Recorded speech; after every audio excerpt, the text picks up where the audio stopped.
समझ में आता है कि लोकतंत्र की हत्या की प्रयोगशाला बिहार में है। सुप्रीम कोर्ट बार बार हस्तक्षेप करता रहा। अब 12 राज्यों में आप फिर क्या करने वाले हैं? आप पर अब भरोसा, चुनाव आयोग पर भरोसा न वोटर को है, न विपक्ष को है, न मीडिया को। बिहार के लिए सौगात है और कोई ऐसा नहीं कि एहसान। बिहार का जो हक जो 20 साल से बिहार को नहीं मिला, हमारे मैनिफेस्टो में वो हक। कल से राहुल जी का दौरा शुरू हो रहे हैं, राहुल जी आ रहे हैं। नमस्कार, आप लाइव सिटीज देख रहे हैं। मैं हूं आपके साथ मिस्टर नवनीत। देखिए, बिहार विधानसभा का चुनाव है और चुनाव आयोग बिहार विधानसभा की तैयारियों में जुटा हुआ है।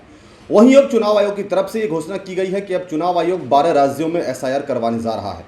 वही एसआईआर जो कि बिहार में हुआ और तमाम विपक्षी पार्टियां, तमाम विपक्ष के लोगों ने चुनाव आयोग पर लगातार हमला बोला कि चुनाव आयोग बिहार के वोटरों की चोरी कर रहा है, वोट चोरी, गद्दी छोड़ के तमाम नारे भी लगे। लेकिन इस बीच जब चुनाव आयोग 12 राज्यों में एसआईआर करवाने की घोषणा किया है, उसके बाद फिर से तमाम विपक्ष के नेता चुनाव आयोग पर हमलावर हैं। कह रहे हैं कि बिहार को लोकतंत्र की प्रयोगशाला बनाया जा रहा है और बिहार के तमाम वोटर समेत देश के तमाम वोटर भी चुनाव आयोग पर भरोसा नहीं कर रहे हैं। जिस तरीके से 12 राज्यों में एसआईआर होना है, इसको लेकर चुनाव आयोग पर तीखी प्रतिक्रिया व्यक्त करते हुए पवन खेरा ने कहा कि अब वोटरों को चुनाव आयोग पर भरोसा नहीं रहा। इन तमाम बातचीत को लेकर पवन खेरा क्या कुछ कह रहे हैं, पहले आप उनको सुनिए। नागरिकों को छठ की बहुत बहुत शुभकामनाएं। अब आगे बताइए सर, एसआईआर को लेकर सर 12 राज्यों में जो बिहार की एसआईआर से जो सवाल उत्पन्न हुए या उनके जवाब मिले। सुप्रीम कोर्ट बार बार हस्तक्षेप करता रहा। समझ में आता है कि लोकतंत्र की हत्या की प्रयोगशाला बिहार को बनाया गया। अब 12 राज्यों में आप फिर क्या करने वाले हैं? आप पर अब भरोसा, चुनाव आयोग पर भरोसा न वोटर को है, न विपक्ष को है, न मीडिया को है। सर, आज मैनिफेस्टो जारी होगा, क्या कुछ खास रहेगा? क्योंकि पहले से माई बहन, अब वो पहले से थोड़ी बता देंगे। अब आपको मैनिफेस्टो में बहुत कुछ बिहार के लिए सौगातें हैं और कोई ऐसा नहीं कि एहसान है।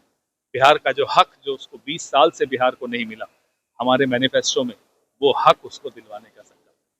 सर, मुस्लिम डिप्टी सीएम को लेकर क्या कांग्रेस सोच रही है? हमने पहले ही कहा आपको कि अलग अलग सामाजिक वर्ग को प्रतिनिधित्व मिलेगा, उचित प्रतिनिधित्व मिलेगा और डिप्टी सीएम्स बनेंगे।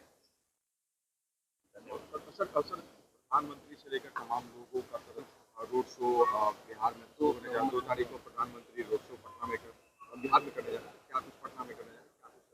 कांग्रेस की तरफ से कल से राहुल जी का दौरा शुरू हो रहे हैं। कल राहुल जी आ रहे हैं, खड़गे जी का उसके बाद है, फिर प्रियंका जी का कार्यक्रम है। हमारे तमाम नेता लगातार कैंपेन करें।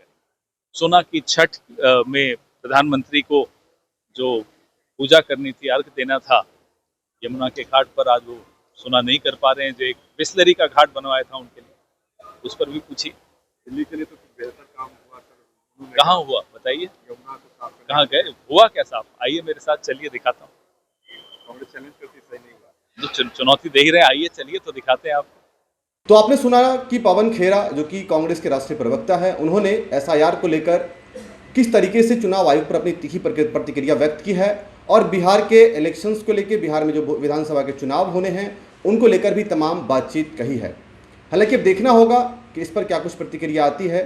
तब तक बने रहिए लाइव सिटीज। आपका बहुत बहुत धन्यवाद।